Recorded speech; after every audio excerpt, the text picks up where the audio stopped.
Alors, bienvenue à tous. L'objectif de la rencontre, donc aujourd'hui, est de bien comprendre les enjeux reliés au renouvellement de ProQuest Dissertation and Thesis. Il y a eu, dans le fond, la signature d'une entente triennale s'est faite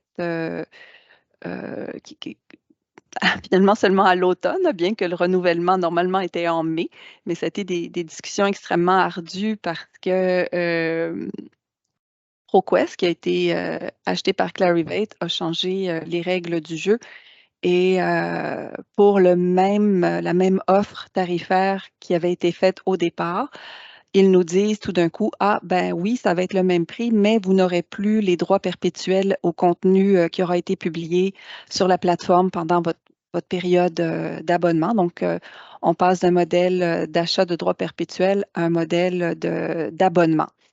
Ce qui ne fait pas l'affaire des bibliothèques. Les discussions donc ont été très, très, très ardues. C'est pour ça que ça a été finalement signé seulement en septembre. Et la concession qu'on a réussi à avoir de ProQuest, c'est de laisser 1 an aux bibliothèques pour évaluer, dans le fond, la nouvelle plateforme. Apparemment, bon, il y a certaines nouvelles fonctionnalités. Lorsqu'elles nous avaient été présentées, personne n'avait eu d'effet wow, mais bon, ça fait maintenant plusieurs mois que vous l'utilisez. Euh, Ce qui est très choquant dans cette histoire, c'est que l'offre de Clarivate fait en sorte que ça force toutes les bibliothèques à aller dans la même direction. Et peut-être qu'il serait nécessaire d'envoyer un message à Clarivate que ce n'est pas une façon de négocier avec les bibliothèques. Pour ce faire, ben, il fallait voir si dans la vie, PQDT n'existait pas, est-ce qu'on peut survivre?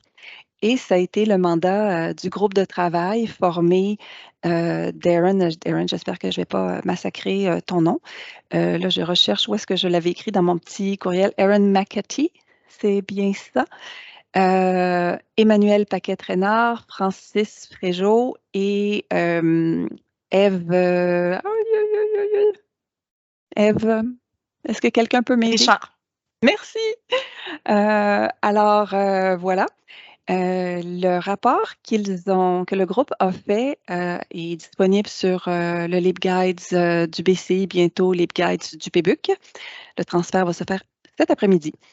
Et le groupe a donc créé un outil qui compare différents outils qui peuvent remplacer PQDT selon ce qu'on cherche comme information.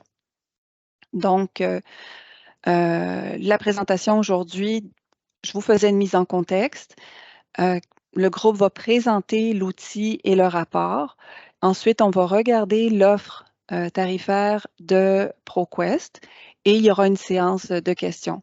En bout de ligne, en avril, en fait, d'ici probablement la semaine prochaine, je vais vous envoyer les informations de renouvellement via Consortium Manager et vous devrez décider ce que vous voulez faire comme renouvellement.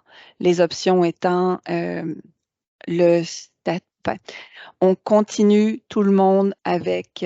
Je suis en train d'aller plus loin dans mon processus. Alors, j'arrête ici et je laisse la parole au groupe de travail. Je ne sais pas qui va prendre la parole. Le partage d'écran est disponible, donc je vous laisse la parole.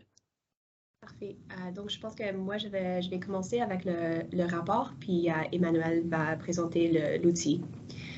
Donc, je vais juste partager mon écran. Voilà. Donc, tout le monde le voit? C'est bon? OK, parfait.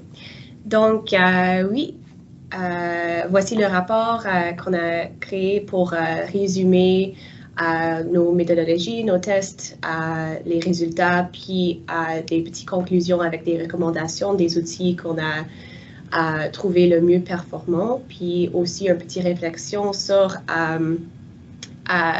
les effets de la perte de PQDT.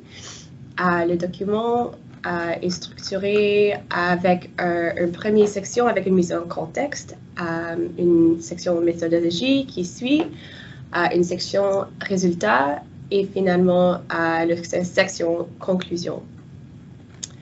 Dans la section mise en contexte, nous expliquons pourquoi on a choisi de faire des recherches au sujet des alternatives à PQTT au lieu de faire un sondage de nos collègues. C'était plutôt à cause de la très forte possibilité de perdre PQTT. Donc, on voulait savoir c'était quoi les alternatives, puis ça aura l'air de quoi si on n'avait pas PQTT pour faire nos travail. La section méthodologie décrit le processus de créer l'outil, le tableau que Emmanuel va présenter plus tard dans la présentation. Ça décrit les différentes fonctionnalités qu'on a testées, les différentes questions qu'on posait pendant que nous testions des outils. Puis, ça décrit aussi des tests spécifiques qu'on a utilisés. Donc, voici les questions générales sur l'outil, les fonctionnalités, et plus tard dans le rapport, il y a des sections pour des tests spécifiques qu'on a effectués. Donc, premièrement, des tests par sujet avec des requêtes structurées. Après, des tests faits à partir des titres spécifiques qui étaient tirés des dépôts institutionnels, donc des documents qu'on a su qui étaient déjà en ligne et accessibles ouvertement. Et finalement, des recherches des titres obtenus par PEB. Une des choses qu'on a discutées fréquemment pendant le processus de créer le rapport, c'est l'impact potentiel sur nos départements PEB si jamais on perdait accès à PQDT. Donc, c'est quelque chose qui est souvent discuté dans le document, dans le rapport.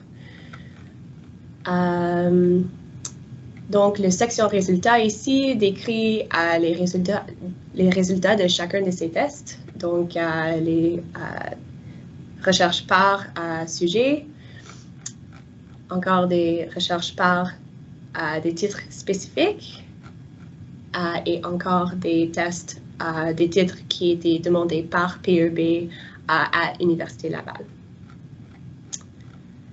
On a ici aussi une section qui décrit l'impact potentiel sur les départements PEB, sur le côté personnel, puis aussi sur le côté usager. Et finalement, il y avait aussi un test spécifiquement pour des outils OCLC.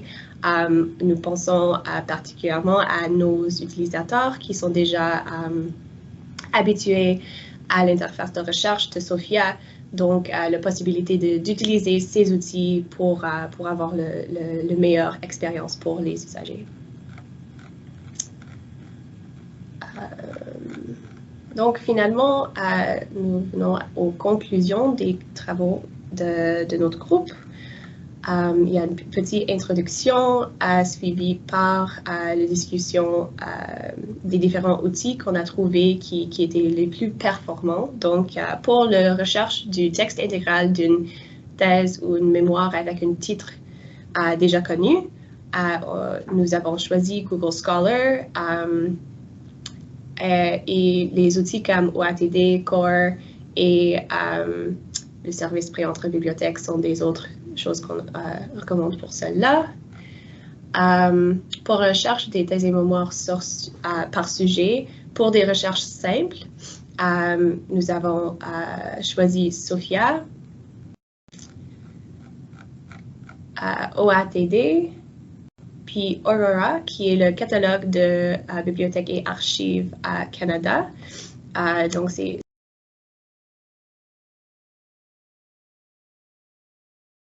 la même interface que SOFIA, mais les résultats sont un peu différents.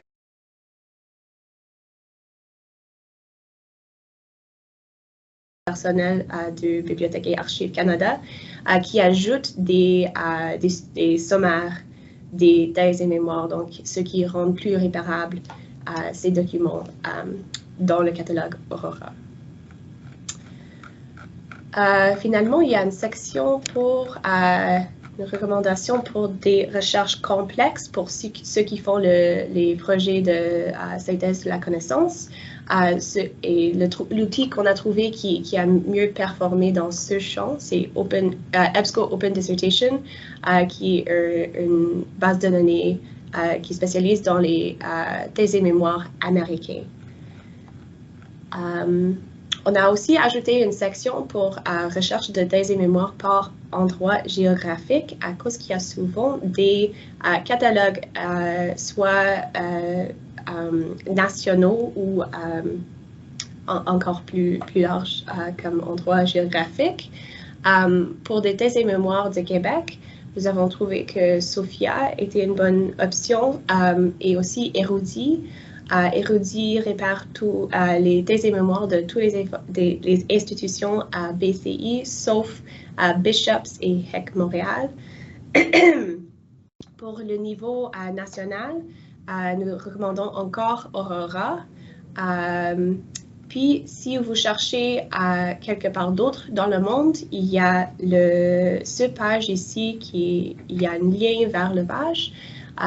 NDLTD a créé comme une liste de tous les outils de recherche géographiques. Donc, si vous cherchez le catalogue national des thèses et mémoires de France ou d'Australie ou d'un autre pays ou région, vous pouvez le trouver dans ce liste-là.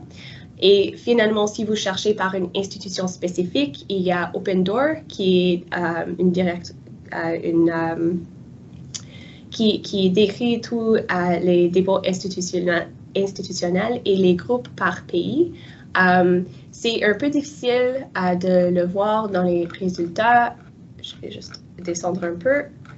Donc, c'est un exemple des résultats de Open Door. Ça ne donne pas le nom de l'institution dans les résultats comme tel, mais si vous cliquez sur le nom du dépôt, ça le donne au fond de l'enregistrement ici dans la section organisation. Donc, c'est pas trop évident de trouver le lien entre le nom de l'université et le nom du dépôt. Mais c'est là et c'est possible de chercher dans la recherche avancée, de chercher par le nom de l'organisation. Donc, ça, c'est le rapport. Je vais donc terminer mon partage et donner la parole à Emmanuel. Oui, donc moi, je vais vous présenter le tableau qui compare les outils de recherche. Puis, avant de partager mon écran et qu'il y ait un mouvement de panique, là, je voudrais juste mettre en contexte que c'est un tableau qu'on a fait pour les collègues. C'est pas un tableau pour les usagers, c'est complètement indigeste et lisible. C'est trop bibliothéconomique, il n'y a aucune explication, aucune mise en contexte. Donc, gardez ça en tête quand vous regardez le tableau.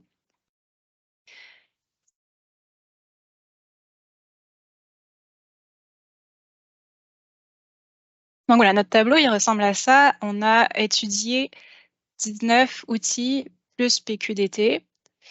Et pour chacun des outils, on a rédigé des points positifs, des points négatifs que nous, on a observés, puis des recommandations quand on pensait que c'était intéressant d'en faire. On a aussi les informations générales de chacun des outils. Et on a plus loin les fonctionnalités de recherche pour chacun de ces outils-là. Donc, jusqu'à l'exportation des résumés. On a essayé d'aller le plus loin possible dans l'exploration de l'outil. Et on a divisé ce tableau en agrégateurs internationaux. Si je descends, on a les agrégateurs nationaux canadiens, puis les agrégateurs de d'autres pays. Et on a aussi un répertoire de données institutionnelles, donc Erin en a parlé. Et on a fait le même exercice pour ProQuest. Si jamais vous vouliez voir, trouver un outil qui a les mêmes fonctionnalités que ProQuest ou au contraire des outils qui fonctionnent différemment parce que ça ne marchait pas dans ProQuest, donc vous pourrez comparer la performance entre chacun des outils. Et comme c'est un gros tableau un peu compliqué à lire, on a séparé chacune des sections dans des onglets. Donc, on a notre section d'information générale si c'est que ça qui nous intéresse, les fonctionnalités de recherche si on veut se concentrer là-dessus et nos recommandations, donc les points positifs, les points négatifs. C'est une liste d'outils, je dirais pas arbitraire parce que c'est péjoratif, mais dans le sens où on en a choisi 19 basés sur ce qu'on connaissait déjà un peu entre nous au groupe, au sous-groupe de travail. Il y en existe forcément d'autres. Et le but là, c'était vraiment de vous donner tout notre travail pour que vous puissiez vous-même développer les outils qui répondent aux besoins de vos usagers, à votre style de guide dans vos institutions. Donc, tout y est pour que vous puissiez créer vos propres outils. Et si jamais ça vous dit absolument pas de le lire, on a, comme Aaron a présenté dans notre rapport, selon ce que nous, on a pu identifier. Mais on était, je vous rappelle, 4 représentants de 3 institutions. C'est clairement pas la totalité de ce qui existe dans nos institutions. Donc, vous pourrez aller voir le tableau pour créer des outils adaptés à votre réalité. C'est tout.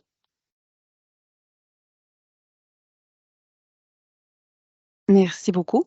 Donc, je pense que tout le monde peut voir que c'est quand même un très, très gros travail qui a été fait. Avant d'aller plus loin, est-ce que vous avez des questions pour le groupe de travail sur le rapport, sur l'outil? N'hésitez pas à prendre la parole parce que je ne suis pas certaine de voir les mains se lever.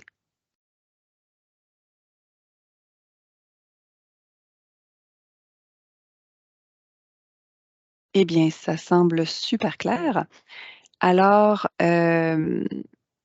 on va donc aller à l'explication de l'offre de Clarivate. Donc, c'est ce que j'expliquais dans le courriel, mais bon, c'est quand même complexe, donc on va y aller encore maintenant. Est-ce que vous voyez, là, j'ai des messages bizarres que je vois pas d'habitude sur mon ordi. Oui, Est-ce oui, que... on voit Merci. Est-ce que c'est assez gros? Ou est-ce que... Oui, ça va. de grossir un peu, ça Ça aiderait. fera pas de mal, hein? OK. Alors, donc, le renouvellement au départ était du 1er mai 2022 au 30 juin 2025. Pourquoi 1er mai? C'est l'offre que vous aviez avant. ProQuest, enfin, PQDT n'était pas dans ProQuest tout produit et Arnald a voulu arrimer les deux offres ensemble. Donc, pour le renouvellement de PQDT, la première année est de 14 mois. Ça débutait donc au 1er mai.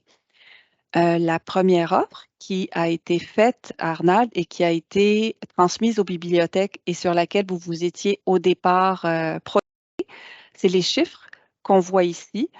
Donc,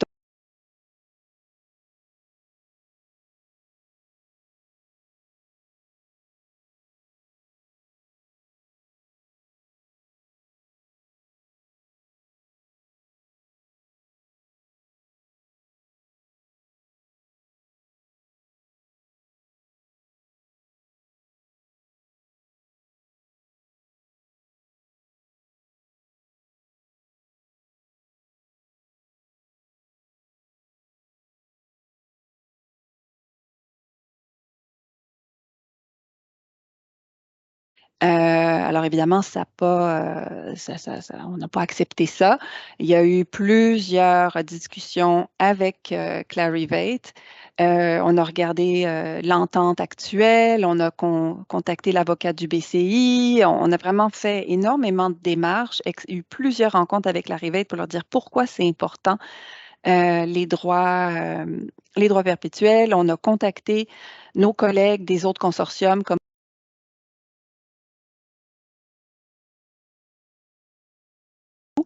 tout ça a fait en sorte que Clarivate a dit d'accord, la fin des droits d'accès sera la même pour tout le monde, pas les droits d'accès, excusez-moi, les droits perpétuels sera la même pour tout le monde et c'est finalement octobre 2023. Et on a pu avoir des options aussi. Qu'est-ce qui se passe si toutes les bibliothèques ne choisissent pas la même chose?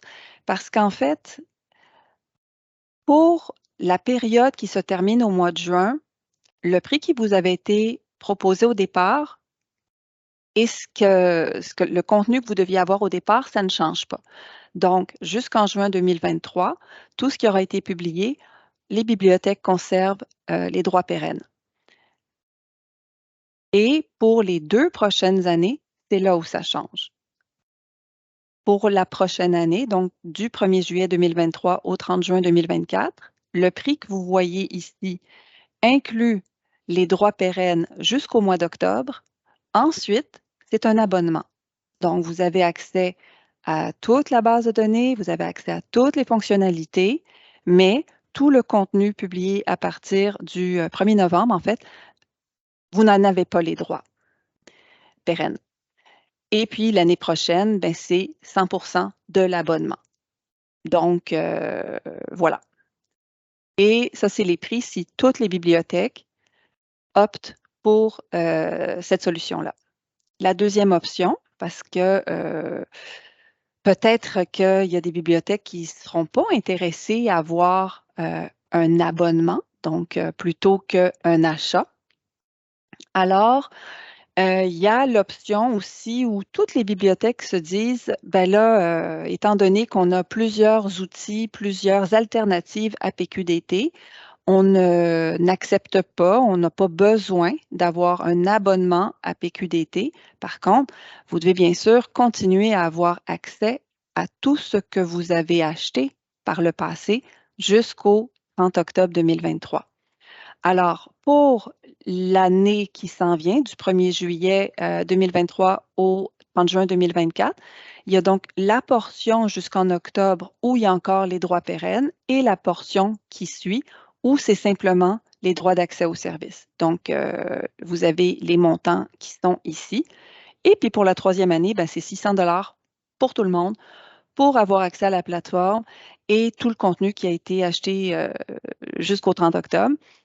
Et ce sera la plateforme telle qu'elle. Donc, s'il y a des améliorations, des nouveautés dans la plateforme qui continuent à évoluer, vous avez la version qui est là. Et finalement, la troisième option, et c'est celle qui nous a fait vraiment grimper au rideau, si je peux dire, c'est celle où tout le monde n'est pas d'accord. Donc, il y a des bibliothèques qui se disent non, nous, on tient absolument à garder l'abonnement, et d'autres qui se disent non, nous, on va prendre seulement les droits d'accès à la plateforme. Et si une seule bibliothèque décidait, ben, nous, on prend seulement les droits d'accès à la plateforme, ben, ça fait augmenter le prix de l'abonnement de tous les autres et de façon drastique. Alors, si on regarde, par exemple, et évidemment, l'impact est plus grand sur les petits. Admettons que Laval, puis je prends Laval parce que c'est plus rien dans la liste, là, disent, moi, je vais prendre les droits, j'ai pas besoin de conserver PQDT, je prends seulement le droit d'accès à la plateforme. Ben, l'INRS va payer 1418 au lieu de 484. Si tout le monde prend l'abonnement. Maintenant, si tout le monde dit, ben, on arrête l'abonnement PQDT, tout le monde paye les mêmes frais d'accès au service par la suite et ça envoie quand même un message clair à Clarivate que aucun produit n'est indispensable. On sait qu'il y a quand même un grand mouvement vers le open access. Alors, peut-être que c'est une réflexion que chaque bibliothèque aurait eue à un moment donné ou à un autre sur le besoin de continuer l'abonnement à PQDT.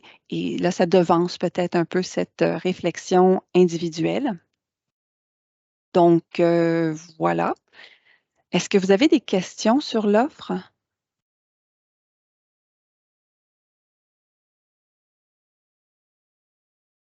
Nous, on en avait quelques-unes auxquelles on n'a pas encore de réponse.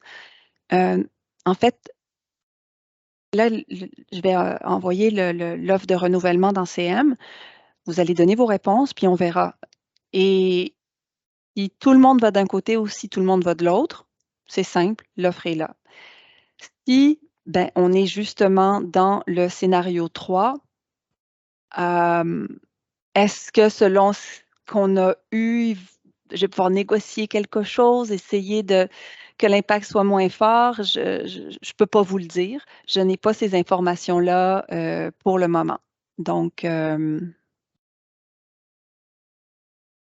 voilà. Je vais arrêter le partage. On a également sur l'appel plusieurs membres du DCBU qui pourront peut-être répondre à des questions plus en lien sur l'aspect stratégique. En quoi est-ce que c'est vraiment particulier là, comme méthode excusez-moi, là, de négociation. J'ai cru voir passer un commentaire, Oui, il y a une conversation. question, oui. Je peux la lire, là? Donc, c'est Ben, genre, OK. Je ne comprends pas trop. Dans l'offre actuelle, lorsqu'il est question d'achat de droits pérennes, qu'est-ce qui est possible d'acheter sur la base? En fait, tout ce qui est publié. Actuellement, ce que vous payez pour PQDT, vous l'achetez. Ce n'est pas juste un abonnement. Vous avez les droits pérennes à tout le contenu qui est publié dans l'année à laquelle vous êtes abonné à PQDT. Fait que si ça fait 10 ans que vous êtes abonné, vous avez 10 ans de droits pérennes. Et dans les ententes, dans les licences en général, il y a un petit quelque chose là, au niveau de la partie Term and Termination des licences où on dit qu'on a accès au contenu tant et aussi longtemps qu'on a un abonnement à la plateforme, mais si on coupe complètement les ponts, la bibliothèque et le fournisseur s'entendent sur une façon pour que le fournisseur donne le contenu, genre une petite clé USB qui serait bien énorme là, avec tout le contenu. La problématique, c'est que chaque bibliothèque ou le PBUC n'a pas pour le moment une infrastructure qui permettrait l'exploitation de ces données.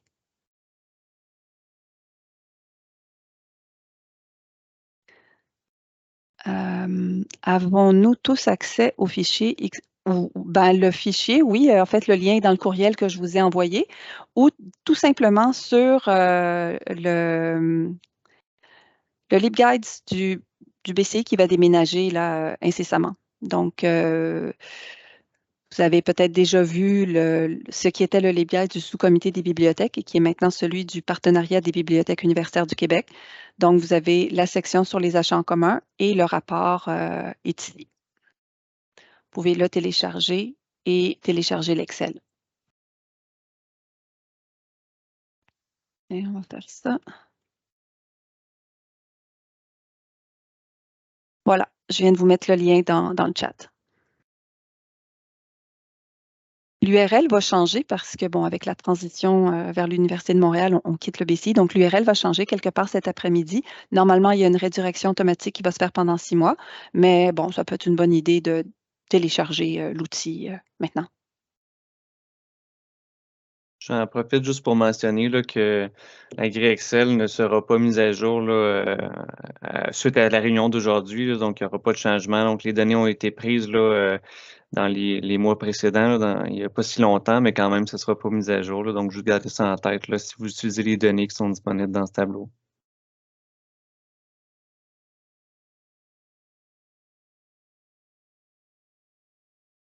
Comment Clarivate justifie ce changement? Il ne le justifie pas. Modèle d'affaires, point à la ligne.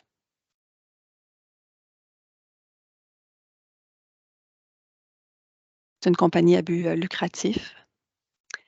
Louise Leblanc, vous êtes sur mute.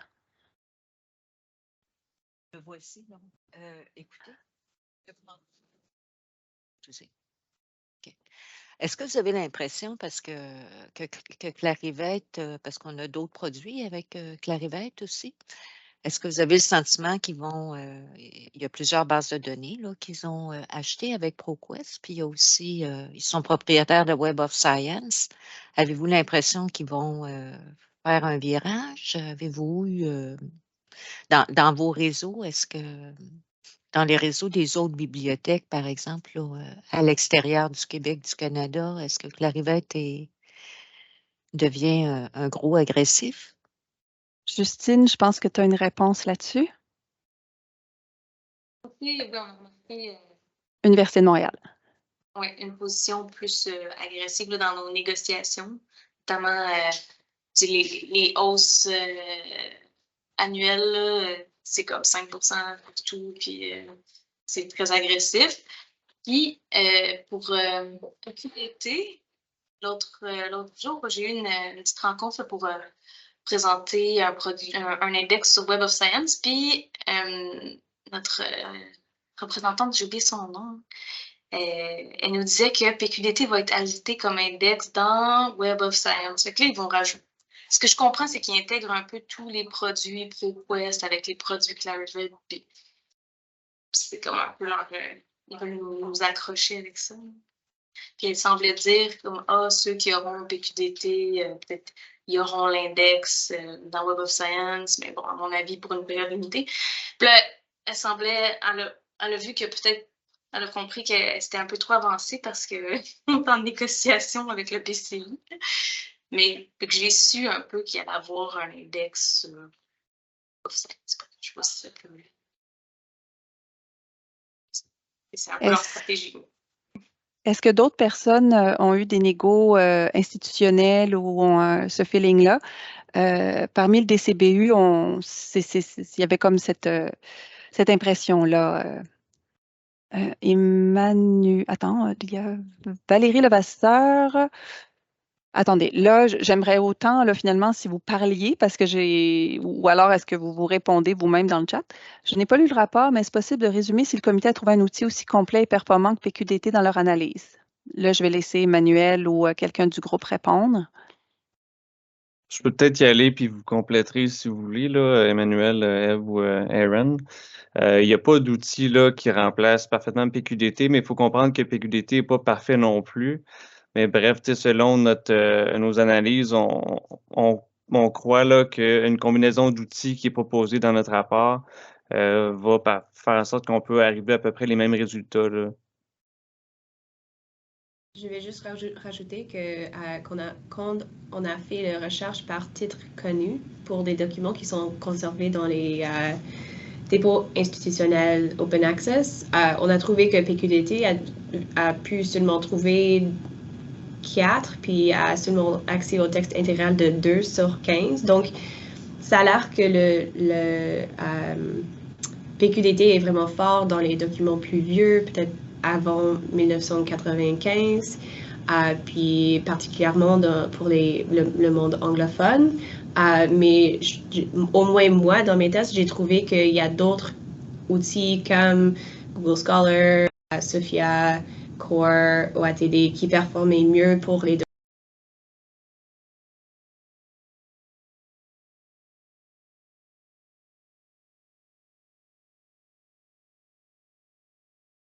mieux aux besoins des chercheurs, dépendant de leur projet. Puis il faut aussi prendre en considération qu'on a demandé plusieurs fois de connaître le contenu de PQDT, puis on ne nous a jamais répondu. Donc, on ne sait pas ce qu'on perd exactement, mais nous, en faisant nos recherches, on s'est rendu compte que le contenu, il était vraiment éclaté. Des fois, on avait 2 ans d'une institution, plus rien.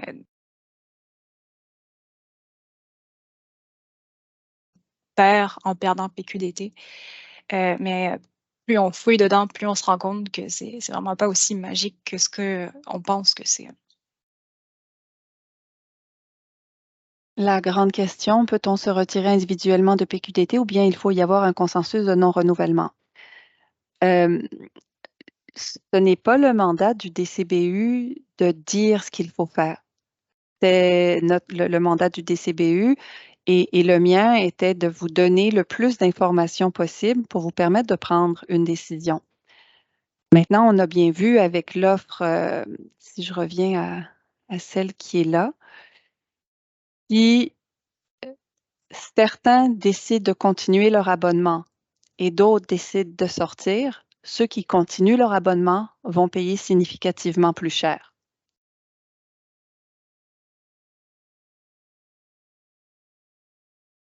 si on souhaite envoyer un message clair à Clarivate, une décision de non-renouvellement de l'ensemble des bibliothèques universitaires du Québec, c'est quand même plus parlant que la décision d'un, 2 ou 3 établissements. Je ne sais pas si des membres du DCBU souhaitent peut-être ajouter un point là-dessus.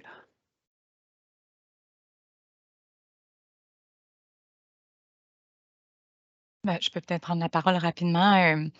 On est bien conscient que c'est une décision qui est individuelle, en fait, dans vos institutions, qui va se faire bien sûr en conséquence de l'intérêt que vous portez à vos usagers. Puis je pense que chacun d'entre nous, on est partagé, en fait, par ça, là, en desservir les usagers, puis aussi l'aspect idéologique, parce que la différence de prix, somme toute, pour ce produit-ci est quand même minime.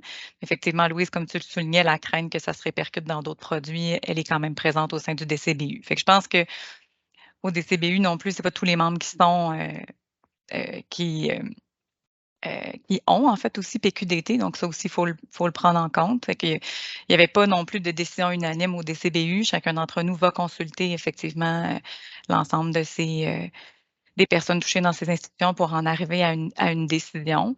Je sais pas, je veux pas, tu sais, c'est ça, je veux pas non plus lui donner l'impression qu'on a cette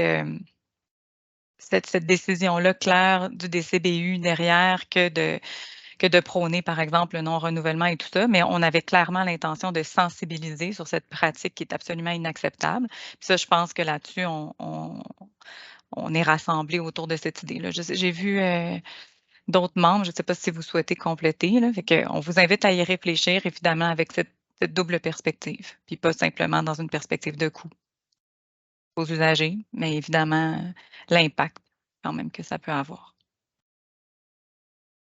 Antoine, je ne sais pas, j'ai vu Marc.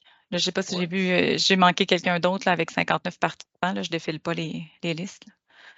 Je pourrais ajouter, dans le fond, c'est que l'impact va se faire ressentir beaucoup plus on avance dans le temps. C'est-à-dire que en novembre 2023, il n'y aura pas grand contenu auquel on n'aura pas accès. Là. Fait à court terme, ça n'aura pas une très grande incidence sur les résultats de recherche, disons, que vos usagers pourraient avoir, mais dans 10 ans, ben, il va nous manquer 10 ans. Fait que là, ça va davantage paraître, mais on va avoir eu le temps de développer des nouveaux réflexes, j'imagine.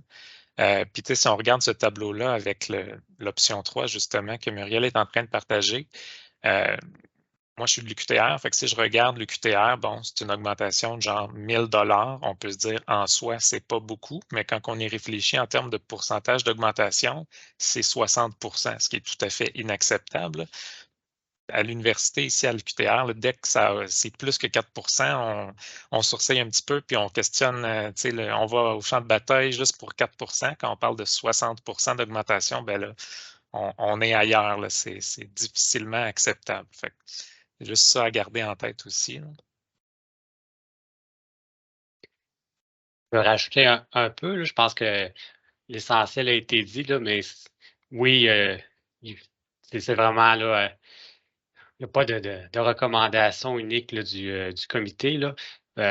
C'est vraiment, aujourd'hui, c'est vraiment comme de la sensibilisation à une nouvelle réalité là, de négociation.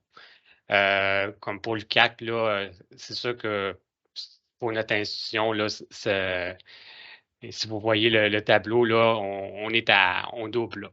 Donc, là, pour la suite des choses, on ne le sait pas. Là. Donc, par rapport aux autres produits là, de Clarivate. Là.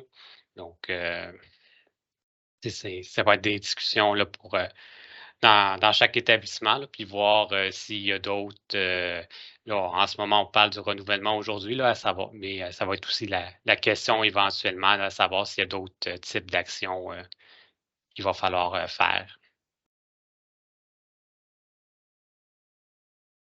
Dans les prochaines étapes, donc d'ici probablement la semaine prochaine, je vais vous envoyer le renouvellement dans CM. Donc, vous devrez choisir l'option que vous voulez. Et lorsqu'on aura toutes les réponses, on reviendra vers vous pour vous dire, bon, ben voilà ce que ça donne. Peut-être qu'on aura une autre rencontre. On verra si je vais vers Clarivate pour négocier, clarifier certaines choses.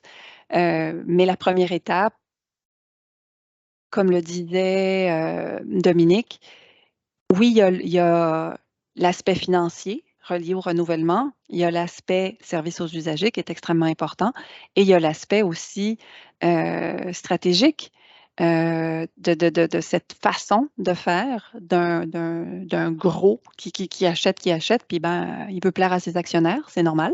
Mais bon, euh, est-ce qu'on a un petit pouvoir d'influencer sur leur modèle financier, leur stratégie? Voilà. Donc, Maryse. Oui, Muriel, est-ce qu'il va y avoir une façon de connaître comment les établissements vont, quels seront leurs choix? Tu sais, si, par exemple, on veut peut-être justement lancer un message parce que tu sais, pour nous aussi, tu sais, quand on regarde peut-être les chiffres à l'UQO, c'est pas beaucoup, mais c'est quand même une augmentation importante en pourcentage. Fait qu'est-ce qu'il y a quel sera le moyen? Ben, peut-être que c'est d'un côté mon travail à parler à mes collègues directeurs, directrices des bibliothèques, mais est-ce qu'il va y avoir, est-ce que ça va être apporté, par exemple, au prochain sous-comité qu'on va avoir le 18 avril, ou est-ce que vous préférez. Je comprends bien que vous ne voulez pas faire une recommandation, mais je pense que c'est important, si on veut se regrouper ensemble, qu'on ait une façon de savoir un peu comment les gens vont réfléchir à cette décision-là. Je pense que dans chacun de nos établissements, on va avoir des mécanismes pour pouvoir le faire. Mais après ça, comment qu'on s'y prend? Je ne sais pas Ben, si vous avez écoute, une vision de ça. le DCBU n'a pas le pouvoir de prendre une décision. Le sous-comité, oui, ou le comité de direction du partenariat. Donc, lorsque j'aurai les réponses de tous, on peut très, très, très bien les faire parvenir au comité de direction. On va apprendre le nouveau vocabulaire tout de suite. Et oui, tu fais bien. j'ai eu ma rencontre RH ce matin, moi. Donc, et on verra. Ben, je pense, c'est sûr que la première étape, tout le monde doit se dire, OK, qu'est-ce que mon institution veut faire? Mais comme il y a un lien entre les réponses de tout le monde, ben, les réponses de tout le monde vont être communiquées. L'idée n'est pas évidemment de montrer du doigt ou quoi, là, mais probablement la première étape, ce sera de faire monter l'information au niveau du comité de direction.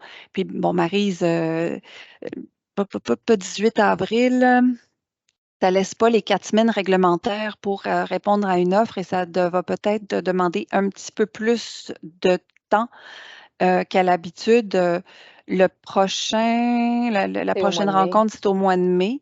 Ben, c'est le 25 mai. Oui, puis généralement, c'est déjà assez booké. Les gens qui sont sur l'appel, est-ce que, je ne sais pas, avec l'aide d'un petit pouce en l'air, si vous deviez répondre avant le 18 avril, est-ce que c'est envisageable pour vous? Vous pouvez mettre un oui ou un non dans le chat. C'est peut-être pas vous qui pouvez prendre la décision. J'ai un oui, 2 oui. Marie, ça c'est des mains levées ou des oui ou des questions, je ne suis pas certaine. Les questions, n'hésitez pas, prenez la parole.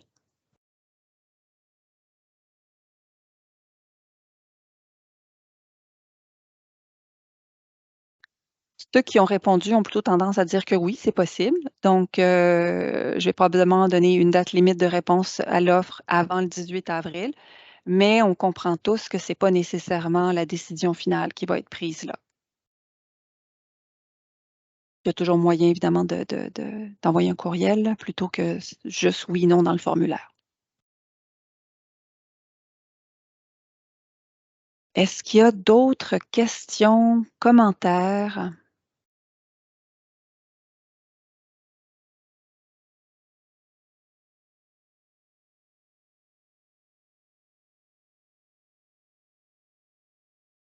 Tout le monde est pensif.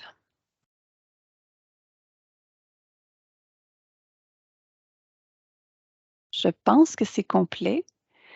L'enregistrement va être déposé dans CM. Puis donc, je vais envoyer l'invitation le plus rapidement possible. Voilà, je remercie beaucoup les membres du groupe de travail qui ont fait vraiment un travail extraordinaire et je crois d'une grande, grande, grande utilité. Merci aux membres du DCBU qui m'ont appuyé, ainsi qu'Arnald dans ces négociations ardues. Et voilà.